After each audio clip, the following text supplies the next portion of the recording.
He takes a little piece of bread, puts it in, and I believe he's allowing the fish to come around that bread, and he's got them. What a clever bird. Yes, yes, there he goes, and he takes the bread. Oh, what a clever bird. There he puts it in, and he waits. Turns it around, and he just waits.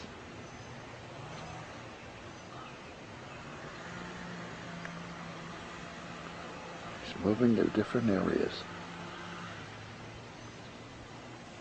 There he's got the fish. What a shrewdy. And he moves the bread around.